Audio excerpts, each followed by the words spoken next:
Hey guys, so Realme unveiled the Watch 3 last month and now it's time for the Pro variant to make its debut. So on September 6, Realme will unveil the Watch 3 Pro in India. The Watch 3 Pro will bring some improvements over the Watch 3. The improvements include an AMOLED panel which is said to be 1.78 inch in size. The AMOLED panel will lead to lower power consumption and good battery life. The Watch 3 Pro will feature a square dial and a silicone strap.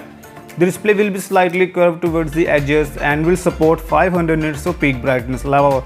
The display might have thicker bezels as it is said to have 68.7% screen to body ratio. Additionally, it could offer up to 60 frames per second.